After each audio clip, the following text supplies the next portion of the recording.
हरि ओम तत्सत। संत कबीर दास जी के प्रमाणिक ग्रंथ बीजक से लिया हुआ यह पद और उसके बारे में ग्रुप डिस्कशन। सादो यह तन ठाट तंबूरे का, एंचत तार मरोरत खूंटी, निकसत राग हजूरे का। टूटे तार बिखरेंगे खूंटी, हो गया धूरम धूरे का। कहे कबीर सुनो भाई साधु, आगम पंथ कोई सूरे का। साधु को संबोधित किया है, यानी जिसने परिवार को त्याग दिया है परंतु समाज में उसकी आवाजाही है। इस शरीर के बारे में तंबूरे की उपमा लेकर कबीर साहिब जी कहते हैं, यह तन तंबूरे के तार जैसा है। जिस प्रकार तंबूरे की खूंटियाँ खींचने से आवाज़ें आती हैं, उसी प्रकार इंद्रियों को अनुशासित एवं मन के संयमित करने से भक्ति का प्रेम राग निकलता है। यदि ज़्यादा खींचने से तार टूट जाए तो शरीर मन रूपी तंबूरा टूट जाएगा और धूल में मिल जाएगा। बहुत सावधानी की ज़रूरत है। शरीर रूपी तंदूरे को संतुलित करना कोई सूरवीर ही संभव कर सकता है। इस दोहे में कबीर दास जी तन को तंदूरे की तरह बताया है और इसमें यह बता रहे हैं कि आप मन को जब संयमित कर लेते हैं, मन आपके पूरे कंट्रोल में आ जाता है, तभी आप इस शरीर रूपी तंदूरे के राग निकल सकते हैं। और भक्ति के राग तभी निकलते हैं जब आप मन को शून्य कर लेते हैं। आइए जानते हैं और बाकी सबका क्या कहना है। हाँ जी, नहीं वो हमें मतलब अपनी इंद्रियों को मतलब थोड़ा संयम में ही मतलब कंट्रोल करना चाहिए। अगर हम ज्यादा कंट्रोल करेंगे ना तो उससे प्रॉब्लम ही आ जाएगी। जैसे इन्होंने बोला अभी, वो तार को ज्यादा खींचेंगे तो वो टूट जाएगा। थोड़ा धीरे धीरे सहजता से ही कंट्रोल करेंगे तो वो फिर वो परमानेंट कंट्रोल हो जाएंगी। अगर एकदम खींच के कंट्रोल करेंगे तो फिर वो टूट जाती हैं। मेरे को तो इतना ही हाँ समझ आया है। हाँ। नहीं नहीं, ठीक है। अच्छा है ये, बोलना ही चाहिए ऐसा। अपने मन में ना क्लैरिटी तभी आएगी। हम जैसे सुनो इनके सबके सब जो बोलेंगे हाँ, ना, तो उसके हिसाब से सुनो, फिर अपने हिसाब से फिर इवेल्युएट करो कि अपने आप को कि हम कहाँ पर स्टैंड करें। हाँ जी, बिम्मी जी आप बोलिए, चले। जैसे वो हाँ कृपालु जी महाराज ने कहा भी एकदम ही कर लो, तो एकदम तो नहीं हो पाता। वो जैसे इसमें लिखे ना भी कोई शूरवीर ही कर सकता है ऐसे, तो एकदम तो धीरे धीरे हो पाता है। हाँ, साहस चाहिए होता है बस, साहस चाहिए होता है। हाँ जी, चलिए। हाँ जी, हाँ हाँ जी। हाँ। हाँ जी, मुझे मोना का बहुत अच्छा लगा जब उसने कहा कि सहज रूप से करना पड़ेगा। वही कि समाज में रहते हुए ये उतार चढ़ाव सुख दुख ये सब कुछ चलता रहेगा। तो हर वक्त हर स्टेज में हर परिस्थिति में हमें अपनी वो फाइन ट्यूनिंग करनी है। और फाइन ट्यूनिंग होगी तो वो जो उससे सुर निकलेगा, जैसे कोई इंस्ट्रूमेंट की जब हम फाइन ट्यूनिंग करते हैं, और जब भी कोई भी कलाकार जब कहते हैं स्टेज पर आते हैं तो वो बहुत टाइम लगाते हैं अपने सभी इंस्ट्रूमेंट्स की ट्यूनिंग करने में, और वो वही करते हैं, स्टेज पर ही करते हैं। तो उसी तरह से कि हर स्थिति में आपको, चाहे आप बहुत बड़े कलाकार क्यों ना हो, मतलब मैं कलाकार के उसे कोई बड़ा कलाकार भी चाहे हो, वो हर बारी वो फाइन ट्यूनिंग करता है एक अच्छा सूर निकालने के लिए। उसी तरह से हमारी जिंदगी में हर बारी ये आपने ये सोच लिया कि जी मैंने तो बहुत अचीव कर लिया या मैंने ये कर लिया और मैं तो बिल्कुल हर सर्वगुण हो गया। पर वैसा नहीं है। हर स्थिति में आपको अ, वो अपने आप को ट्यून करना पड़ेगा, और सहज रूप से वो धीरे धीरे वो आपका वो सहजता से मतलब वो करना है, और तभी वो एक जीवन का एक सुंदर राग निकलेगा। और जोर की कर दिया एकदम कर दिया तो वो फिर उसका संगीत वो सुर में नहीं जाएगा। और ये जो जैसे गायक भी आते हैं तो वो बहुत पहले आते हैं स्टेज पर, और वो पूरा रिहर्सल करते हैं इंस्ट्रूमेंट्स के साथ, उनकी ट्यूनिंग होती है और फिर उनकी आवाज की माइक की और कभी कभी वो आपने देखा होगा कि वो गाना गाते हुए भी वो बोलते हैं कि कहते हैं वो सही नहीं है, वो छोड़ो, बांस बढ़ाइए, उसको बढ़ाइए, वो नहीं सही जा रहा। तो जो पूरा ओवरऑल इफेक्ट आएगा वो तभी आएगा जब एक वो सिम्फनी तभी होगी जब सब में वो एक तालमेल होगा। तो वही जिंदगी का वही है कि एक क्या खेल चल रहा है, उसमें उतार चढ़ाव सुख दुख ये सब चलता रहेगा। हर स्थिति में अपने आप को वही फाइन ट्यूनिंग करते हुए, एक्सेप्ट करते हुए, फिर खाली करते हुए, फिर भरा, फिर खाली किया, ये सब चलता रहेगा। और ये सहज रूप से ही करना है। जोर की किया तो देन इट कोलैप्सेस, फिर वो शोर ही बन जाएगा जिंदगी का। हाँ बिल्कुल ही, बहुत ही सुंदर ढंग से बताया। हाँ जी, कपिल जी बताइए आप। जी आई थिंक सभी ने बहुत अच्छी तरह समझाया, सिंह साहब, मोना जी, विमी जी ने। आई थिंक ये लिखा हुआ है क्लियरली कि जिसने अपने परिवार को त्याग दिया, मतलब आपको बेसिकली बंधन तोड़ने हैं, पर सिमिलरली और उसी तरह से, परंतु समाज के उसकी आवाजाही है। तो बेसिकली एक्टिव हैं, कर्म करने हैं, बट अटैचमेंट एक्सपेक्टेशन नहीं है। और ये भी लिखा है अच्छा कि यदि ज्यादा खींचने से तार टूट जाए तो शरीर मन रूपी तंबूरा टूट जाएगा। तो बेसिकली हर जगह पे हमें स्टबर्न नहीं होना है। कहीं एडजस्टमेंट, फाइन ट्यूनिंग, बार बार शब्द आया आज के डिस्कशन में, तो वो जरूरी है, तभी ये जीवन काल ठीक से चलेगा। सो बस इतना ही बोला था जी। बहुत ही सुंदर, नहीं सबने बिल्कुल ही वहीं पहुंचे हुए हिसाब से बोला बिल्कुल। बस मेरा भी यही है कि जैसे जो इंद्रियां, हम क्या करते हैं अपनी जो इंद्रियों की डिमांड से हम जो इस शरीर रूपी तंदूरे को जो चलाते हैं, तो जब हमारा मन सिर्फ सत्य का गाना गाता है ना, तो तब हमारी उसमें रागों में ना समता आ जाती है। जो इंद्रियों में समता तब आती है जब इंद्रियां बाहर का दृश्य ना देखकर, उनके संगीत बाहर के दृश्य देखकर नहीं बजते, उनका परम के लिए संगीत चलता है, तो परम में बैलेंस हो जाती हैं सब चीजें। जैसे कहते हैं ना, एक मनुष्य जब अपने लिए क्रोध कर रहा है तो उसके क्रोध में अग्नि जो होती है, अग्नि वो ज्यादा यूज कर जाता है, क्योंकि उसमें मैं का भाव होता है। जब उसका मैं और मेरे का भाव खत्म हो जाता है, तो तब उसके अग्नि जो है पूरी बैलेंस्ड में यूज करेगा, क्योंकि उसको पता है सारे ही उसके सेवक हैं। सत्य के प्रति सेवक होकर जब आप करते हैं तो दूसरे पे गुस्सा नहीं करते, आप अपने आप को दूसरे की पोजीशन में डाल के खड़ा देखते हैं। तो तब जो राग निकलेगा, तो वो राग परम के लिए राग होता है। कि आपने सामने मनुष्य में भी अपना ही स्वरूप देखकर उसको गुस्सा किया, तो उसमें आपके शब्द ना तो एक भी ज्यादा निकलेगा और ना एक भी कम निकलेगा। तो यही सारे जीवन के राग हैं। तो जब तक हमारा परम के लिए राग, परम के प्रति समर्पित होकर राग नहीं होगा, तो ये जो तंदूरे रूपी शरीर और मन पहले समर्पित होना चाहिए सत्य के प्रति, और फिर जो है शरीर के राग जो है निकलने चाहिए।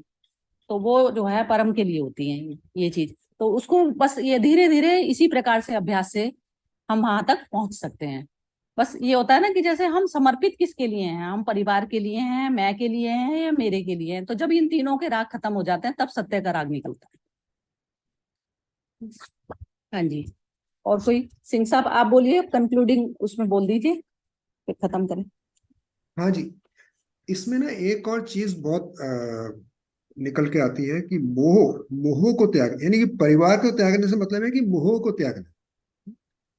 तो वो मोह हाँ को, नेचुरली, और क्या। हाँ हाँ ये इसका, तो जो त्याग की जो बात हो रही है ना, त्याग की बात कभी भी शरीर से फिजिकल का मैटर ही नहीं होता। जैसे एक हम्म नाइफ पड़ा है, हम्म तो उसमें उसमें हम उसको त्याग के, शरीर पड़ा है, शरीर से क्या लेना देना है, कुछ भी नहीं है। मन का ही तो राग होते हैं सारे, ये राग ही सारे मन के होते हैं। तो जब राग हमारे सारे अपने जो अपने ब्लड से रिलेटेड हो गए या फ्रेंड सर्कल हो गया, जो भी, जब तक राग हमारे उनके लिए निकलते रहेंगे तो सत्य के प्रति राग नहीं निकलता हमारा। हाँ जी तो हाँ जब राग हमारा सत्य के प्रति निकलेगा, तो तभी वो जो है कृष्ण के सुर कह लो या उसको कबीर के सुर कह लो, कुछ भी कह लो, तो सुर तो हमारे तभी ही मैच खाएंगे। मैच ही तभी खाएंगे तो सुर, जब हमारे, कहते हैं ना, एक के लिए एक तारा बजता था मीरा का, उस मीरा का एक तारा बजता था, तो एक तारे में प्रवेश करना पड़ेगा हमें सबको, आई तो थिंक तब जाके हमारा ये तंबूरा एक तारे को ही बोलते हैं मेरे ख्याल से, ऐसा ही कुछ लगता है मुझे। नहीं नहीं नहीं, तंबूरा नहीं, तो, तंबूरा अच्छा, एक तारे को नहीं बोलते। तंबूरा तो शरीर को बोला ये ना, जैसे 5 इंद्रियां हो गई ना, और वो पांचों दृश्य जो दिखाती नहीं हैं। नहीं, तो इंस्ट्रूमेंट इसमें का नाम भी है तंबूरा। तंबूरा एक नहीं, इंस्ट्रूमेंट का एक नाम तार का तो होता है, एक तार वाला, वो एक तार है। ही कहते हैं उसको। हम्म। हाँ, मन का तंदूरे में तो ये हो गया ना कि जैसे 5 इंद्रियां, तो 5 तार तो वैसे ही लग गए ना। हाँ हाँ हाँ। आप तो 5 तार तो वैसे ही लग गए ना, तो वो जहां जहां से भी जो दृश्य लेके आई, फिर उसके अकॉर्डिंग उसका तार बजा। हम्म। तो वो नहीं, एक तारा मतलब सत्य के प्रति का तारा, बस एक ही तारा मेरे को तो समझ आता है, बाकी दूसरे तारे मुझे समझ ही नहीं आते। ऐसी अवस्था में पहुंचना होता है। तो ऐसा नहीं है कि जो एक जैसे इस ग्रुप में जैसे अब सब लोग हैं, तो वो सत्य के प्रति ही करेंगे, क्योंकि जिसने गीता समझ ली, सब कुछ कर ली, तो वो अपने लिए कांटे क्यों बोएगा। अपने लिए कांटे उस अवस्था को कहा जाता है कि जहां पर मैं अपने लोगों का या अपना मैं का के लिए कोई भी जो मेरा जो स्वर बज रहा है, तो बस यही होता है कि आप अपने कांटे बोते नहीं है, बल्कि निकालना शुरू हो जाते हैं। तो वो रास्ता तो तभी ठीक बैठेगा ना, स्मूथ रास्ता तब बैठेगा। तो वो बस होता है कि पहले ही मिलन करना पड़ता है उससे। तो ये चीज होती है, बस एक ही राग बजना होता है कि मैं जो है किसी भी अपने सामने जो है, मैं अपने उस पे जाना, मेरे को कांटा करना ही नहीं है। तो ये संकल्प शक्ति चाहिए होती है बार बार। और संकल्प शक्ति को पूरा वो कराता है, क्योंकि वो इस तरीके से पूरा कराता है कि वो परीक्षाएं सामने जबरदस्त आएंगी। जो मनुष्य ने सत्य का रास्ता चूज कर लिया, तो उसके सामने सत्य परखने के लिए उसको आता है कि उसमें कितना कच्चापन बाकी है अभी। तो इस प्रकार से धीरे धीरे, जैसे जो बिम्मी और मोना और सबने बोला, तो वो धीरे धीरे उस रास्ते पर जो है आती रहती है, पक्कापन आता है, क्योंकि हमने एक पकड़ ली, एक धुरी पकड़ ली बस। तो एक धुरी जब पकड़ ली, तो संसार की सारी चीजें हमारे लिए सोना गोल्ड सब कुछ खत्म है उस समय। तो ये चीज जो मनुष्य अंदर मन से संकल्प कर लेता है ना कि मेरे को मिट्टी को वैल्यू देनी, तो मिट्टी की ही फॉर्म तरह तरह से बदल जाती है ना। तो ये चीज है, बस संकल्प करना पड़ता है। हाँ जी विमी जी, जरा बोलिए, टाइम तो है अभी 1-2 मिनट का। मैं ये तंबूरा का ही देख रही थी। वो जो तानपुरा होता है ना, उसी को ही तंबूरा भी कहते हैं। तो वही तानपुरा उसमें कैसी चीज है, मेरे को भी कुछ समझ नहीं तानपुरा मतलब वो म्यूजिकल इंस्ट्रूमेंट होता है ना, अच्छा। जैसे सितार होता है। हाँ, जैसे मेरे ख्याल से सितार वो वैसे तार होते हैं, हाँ हाँ, हाँ तो तानपुरा तानपुरा ये तंबूरा ये छोटा होता है। और इसमें वही कि जैसे 4 स्ट्रिंग्स होते हैं। तो हाँ। 4 या 5 इंच ये इंद्रियों के अकॉर्डिंग हाँ होते होंगे, इसीलिए तंबूरा बोला गया उसको, मेरे ख्याल से यही हाँ, होगा। तभी वो हाँ, तो वो वही है 5 का इंस्ट्रूमेंट तो है। एक्चुअली जो भी चीजें ना, जैसे हमारी बॉडी में जो भी इंद्रियां लगी हुई है ना, तो जो भी दृश्य है वो बाहर देखती हैं, तो जो भी वो अंदर लेकर आती हैं, तो उनसे उनसे जो राग हमारा उत्पन्न होता है ना, तो वो राग जो उत्पन्न हम्म होगा, तो वो संगीत गाता, वो कहते हैं शोर होता है वो शोर हम्म शब्द, कबीर भी शोर शब्द का यूज करते हैं, कहीं अपने दोहों में करते हैं। तो वो शोर उसको कहा जाता है, जब आप संसार के लिए जब संगीत गाते हैं ना, तो वो शोर होता है। और जब परम के लिए बिल्कुल। गाते हैं, तो वो, और आप देखिएगा कि जैसे जितने भी गायक गायिका या कोई भी जो स्टेज प्लेयर होते हैं ना, वो जो होते हैं परफॉर्मेंस करने वाले, तो वो सब में ही जब वो खुद मिटे हुए होते हैं ना, तो आप देखिए कि तभी वो चमकते हैं। जब बिल्कुल तक हाँ। वो चीज आप देखेंगे, जब तक आप मिटे नहीं ना, तो आप किसी भी फील्ड में चमक ही नहीं सकते। तो वो मैं का जो शोर है ना, तो वो मैं का जब तक शोर बचा रहता है ना, तो वो तब तक आपको वो पूरी, कहते हैं ना, परफेक्शन, अग्नि में जाके खत्म नहीं हुए आप अभी तक, पूर्ण आहुति नहीं दी। तो पूर्ण आहुति के बिना संसार में चमक ही नहीं सकता कोई भी मनुष्य। वो थोड़ा बहुत देर के लिए मिल जाते हैं ना, जो जैसे कहते हैं ना, उसका कोई, बहुत लोग जो है उसको गिराने के लिए भी खड़े हैं, लेकिन गिरा नहीं पाते। जो सत्य के साथ जुड़ पड़ा, तो सत्य की पावर उसके साथ आ गई पूरी।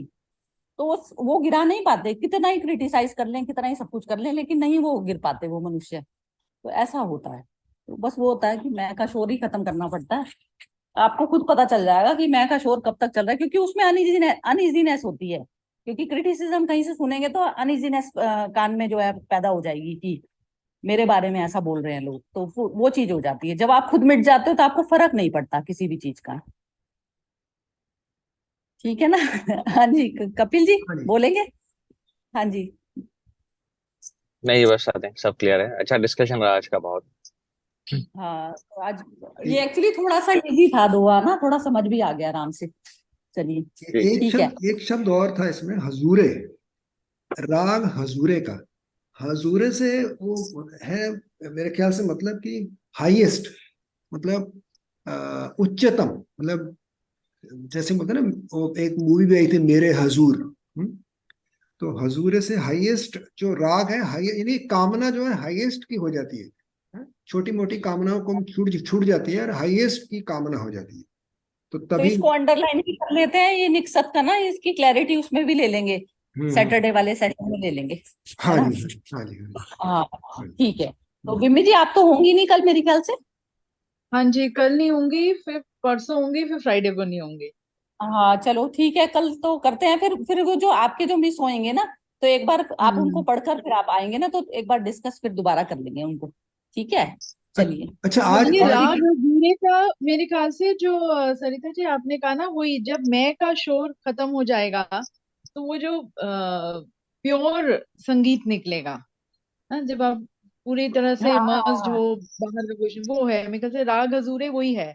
एक जब वो एक परम लेवल का संगीत जो हाँ, राग ये होता है वही है। वो हाँ बिल्कुल यही होगा। और जैसे अब उन्होंने भी जो आपने पूछा था ना, मैंने भी उस टाइम अंडरलाइन करके रखा हुआ था, वो जो आपने पूछा हम्म। था ना, वो 10 अवतार किसको दस बोलते हैं, अवतार का है। वो हाँ। यही आ गया कि जैसे एक इंसान ना जैसे ब्लाइंडली ये करता है ना कि अवतार अवतार पुरुष है, तो अवतार पुरुष भी क्या है, जैसे अब मन के जिस लेवल पर मैं रह रही हूँ, तो वो तो चीज बिल्कुल जो मेरे को जानता होगा उसको पता होगा, ये चीज उसको पता होगी। तो जैसे अर्जुन को पता था भगवान कृष्ण कहाँ कौन से लेवल से कर्म करते हैं, तो वो लेवल क्या था, संसारिक चीजों में कहीं पर भी वो नहीं थी, क्योंकि सेना अपनी वहां से साइड उसमें से मरवा दी, खुद निहत्थे खड़े हो गए।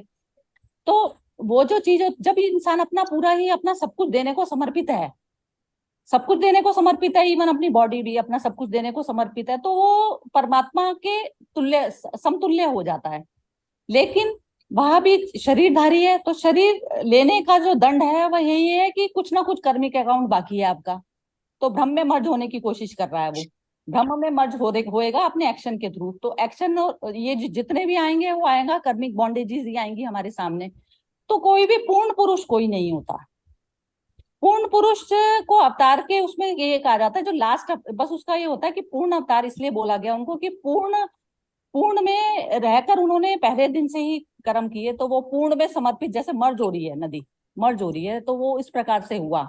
तो किसी के ऊपर भी ना वो नहीं कर सकते जब तक आप उसको जाने ना, कर्म के लेवल पर, कि उसका हर जगह जो है कर्म में वो क्या चीज चूज कर रहा है, संसार चूज कर रहा है या वैसे। तो इस प्रकार से जो है दोस्त यार जो भी चूज है ना, तो इसमें मनुष्य की ना छटनी होती चली जाती है। जैसे वो कहता है ना, उसकी लिस्ट में उसकी लिस्ट का जब तक अपना सामान खत्म नहीं होता ना, तो वो बाहर भी वैसे ही मनुष्यों को चूज करेगा।